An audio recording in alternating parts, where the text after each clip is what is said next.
우리는 15장, 16장에 길게 이어진 비유의 말씀들을 이제 마무리하는 부자와 거지 나사로의 비유까지 도달하게 되었습니다.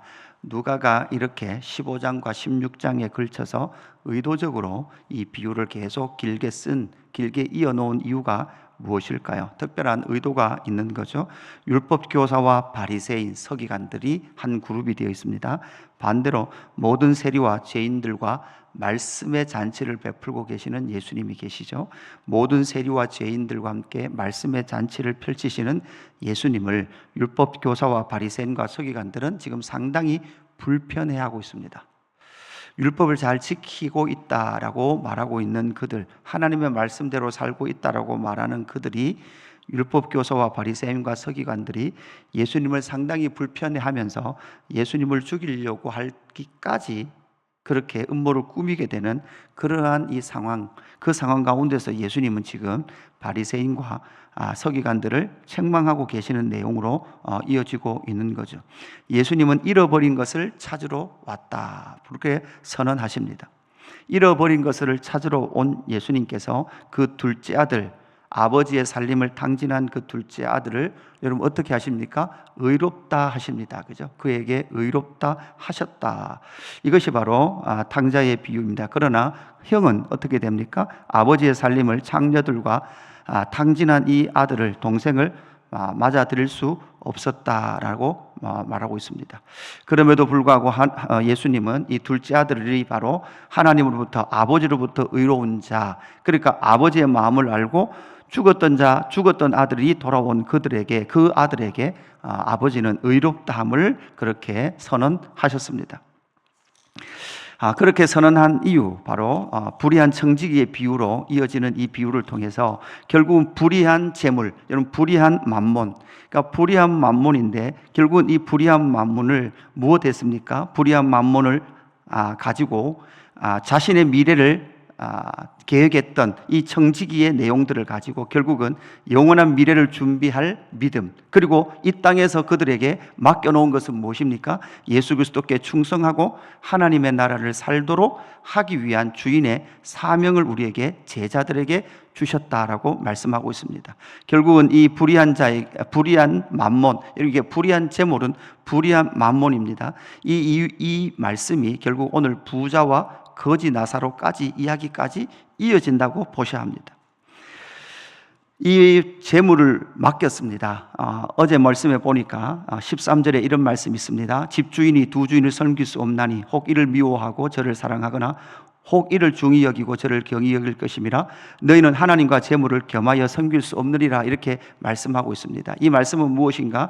오늘 14절로 이어지는 바리새인들은 돈을 좋아하는지라, 이 말씀과 이어지는 거예요. 그러니까 사실은 바리새인은 하나님을 섬긴다고 했지만 사실 하나님을 섬기지 않았고 무엇을 섬겼습니까? 재물을 섬겼다는 거예요. 재물은 섬김의 대상이 아닙니다. 재물은 무엇입니까? 하나님께서 그의 백성들에게 주어서 무엇합니까? 친구를 사귀는, 그리고 하나님의 율법을 실현하도록 하는 것이 무엇입니까? 재물이었습니다. 선한 사마리아인의 비유에서 결국 이 사마리아는 돈을 어디에 썼습니까? 강도 맞아 거반 죽게 된 사람을 위해서 사용했습니다. 율법이 실현되는 일에 무엇이 동원되었습니까? 재물이 동원되어졌다라는 거예요. 돈을 좋아하는 바리새인, 그리고 이 비유를 듣고 지금 바리새인은 예수님의 말씀을 듣고 뭐합니까? 비웃어요. 비웃고 있단 말이죠. 결국은 그들의 마음에는 여러분 뭐 있습니까? 하나님으로 말미암아 의로워지는 것이 아니라 뭐가 있어야 의롭다는 거예요. 돈이 있어야 의롭다는 거죠.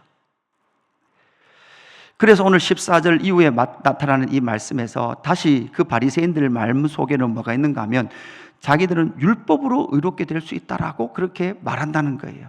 그래서 15절 예수께서 이르시되 너희는 사람 앞에서 스스로 옳다 하는 것들이나 너희 마음을 하나님께서 아시나니 사람 중에 높임을 받는 그것은 하나님 앞에 미움을 받는 것이니라, 이렇게 말씀하면서 율법과 선지자는 요한의 때까지 이렇게 말하죠. 여러분, 그들은 사람들에게 보일 때는 뭐로 보여요? 율법으로 말미암아 의로운 자들처럼 보여요.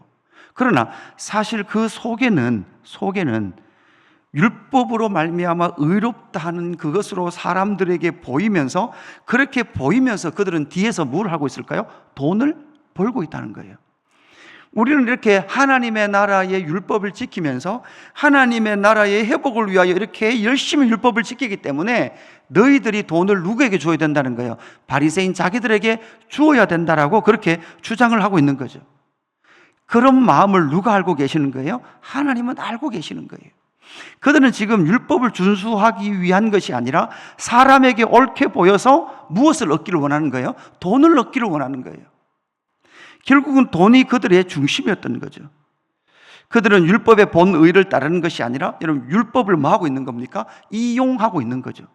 여러분, 지금 이 시대에도 복음의 온전함을 위하여 살아가는 것보다는 복음을 이용해서 뭐를 하려고 있는 사람들이 있는 거예요? 돈을 벌려는 사람들이 이 땅에 넘쳐나요. 여러분, 특별히 유튜브 안에 들어가면 정치를 이용해서, 종교를 이용해서 돈을 벌려고 하는 사람들이 넘쳐나고 있는 거예요. 겉으로 보면 정의로운 것 같습니다. 겉으로 보면 그들만이 옳은 것 같습니다. 사람들에게 옳게 보입니다. 그러나 그 뒤에는 결국 무엇하고 있습니까? 돈을 모으고 있더라는 거죠. 누구는 아십니까? 하나님은 아십니다. 16절에 율법과 선지자는 요한의 때까지요, 그 후부터 하나님 나라의 복음이 전파되어 사람마다 그리로 침입하느니라. 사람마다 그리로 침입한다라는 것에 이런 상태가, 시제가요, 중간태로 해석을 하면 강제한다, 이런 의미가 됩니다. 하나님 나라의 복음이 전파되면 사람이 그리로 강제적으로 들어간다라는, 강제한다는 의미로도 해석하고, 수동태로 해석을 하면 촉구한다, 하나님의 나라가 전파되면 사람마다 하나님의 나라로 들어가도록 촉구한다는 해석도 되어집니다. 이 하나님의 나라는 어떤 나라입니까? 하나님께서 그 중심을 아시는 나라입니다. 돈의 나라가 아니라, 여러분, 하나님의 나라는 어떤 나라입니까? 복음의 나라다라는 것을 말씀하고 있습니다. 17절에 그러나 율법의 한 획이 떨어짐보다 천지가 없어짐이 쉬우니라. 그렇다고 해서 율법 자체가 잘못되었냐? 그렇지 않습니다. 율법을 이용했던 누가 잘못된 거예요? 율법을 이용해서 그들은 뭐하고 있었던 거예요? 돈을 벌고 있었던 거예요. 율법을 이용해서 그들은 돈을 축적하고 있었고, 그 돈만이 그들의 섬김의 대상이 되었다라는 거죠. 하나님께서 그들에게 왜 재물을 주셨습니까? 여러분, 부자와 거지 나사로 비유해서 반드시 우리는 확인해야 될 부분인 거죠. 율법으로는 의롭게 될 수 없습니다. 돈으로도 의롭게 될 수 없고 율법으로도 의롭게 될 수 없습니다. 이제는 하나님의 나라의 복음의 성취의 때가 되었다라고 예수님은 그렇게 말씀을 하고 있는 거죠. 그렇게 말씀하시면서 갑자기 18절, 무릇 자기 아내를 버리고 다른 데 장가드는 자도 가늠함이요, 무릇 버림당한 여자에게 장가드는 자도 뭐한 거죠? 가늠한 자다. 이렇게 갑자기 이야기를 하고 있습니다. 갑자기 이 이야기를 하고 있는 것은 무엇입니까? 구약의 모세의 율법을, 모세가 이스라엘 백성들이 워낙 완악한 것 때문에 여러분 무엇에 대한 규례를 줬습니까? 이혼 증서에 관한 규례를 주었습니다. 그런데 그들은 또한 이 이혼 증서를 또한 무엇으로 사용합니까? 자기의 음욕을 채우기 위하여 자기 마음대로 사용했던 이스라엘 백성들, 특별히 율법을 잘 지킨다고 말하는 그들, 법대로 여러분 합법적으로 뭐 했다는 거예요? 이혼했다는 거예요. 결국은 그들의 이러한 율법을 합법적으로 이용했다 하면서 그들은 돈과 성, 여러분 뒤에 가면 권력, 리차드 포스터가 쓴 돈, 성, 권력이 결국은 그들이 하나님을 이용해서 그들이 마음껏 누리고 있는 상태, 하나님이 아들이 왔음에도 불구하고 하나님의 나라를 돈과 성과 권력으로 바꿔버린 그들을 지금 책망하고 있는 말씀이라는 거죠. 하나님의 나라가 임하면 여러분 율법의 본의가 어떻게 된다는 거예요? 성취되어진다는 거죠. 너희들은 다 간음했다. 그러나 하나님의 나라가 임하면 하나님의 나라로 들어온 자들은 이제는 여러분 부부가 여러분 어떻게 해요? 하나님이 원하시는 창조의 그 영광들을 회복할 것이고 그리스도와 교회의 영광도 회복해 가실 것이다 라는 것이 바로 하나님의 나라의 복음, 율법의 성취와 실현, 결코 율법의 한 획도 떨어지지 않고 예수 그리스도를 통하여 성취될 뿐만 아니라 예수 그리스도를 따르는 자들을 통하여 어떻게 된다는 거예요? 성취되어진다라는 것을 말씀하고 있는 거죠. 그리고 나서 이제 19절에 보니까 마지막 이 비유들의 연속의 결론이 바로 바로 예수 그리스도를 주목하게 하시는 부자와 거지 나사로 비유가 등장하는 것입니다. 19절에 한 부자가 있습니다. 자색 옷과 고운 베옷을 입고 날마다 호화롭게 즐기죠.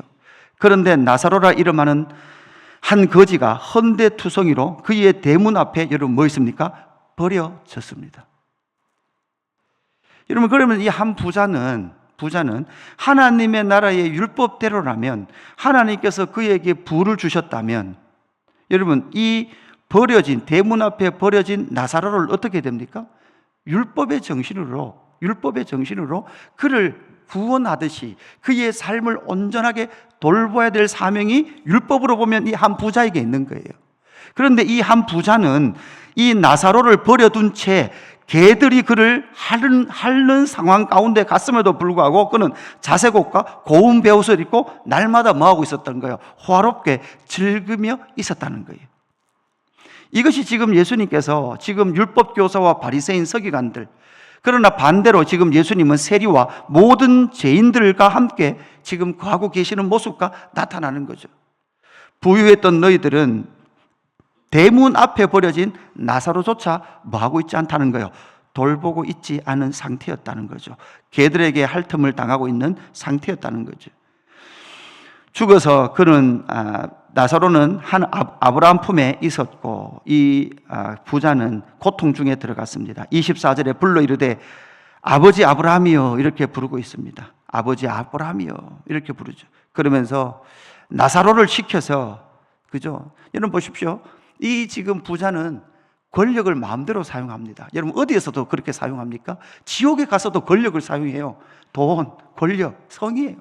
그러니까 권력을 사용해서 우리 집에 이 땅에 있을 때는 우리 대문 앞에 저 버려진 나사로 좀 시켜가지고 나에게 물이라도 좀 떨어지게 해주십시오 이렇게 요청하고 있더라는 거죠. 그러나 그곳에는 큰 구렁텅이가 있어서 건너올 수 없다라고 말씀하시면서 이 비유의 마지막은 결국은 이 부자는 뭐를 요청하고 있습니까? 27절 이르되 그러면 아버지여 구하노니 나사로를 내 아버지 집에 보내소서 이렇게 말씀하고 있습니다. 그래서 내 형제 5이 있는데 그들에게 증언하여 이 고통받는 곳에 오지 않도록 해 주십시오. 그럴 때 예수님은 29절 아브라함이 이르되 그들에게 모세와 선지자들이 있으니 그들에게 들을지니라 이렇게 말씀하고 있습니다. 여러분 모세는 율법을 말하죠. 율법과 선지자들이 그들에게 있다. 그러니까 율법과 선지자들이 하는 말을, 여러분 율법과 선지자들이 하는 말이 뭡니까?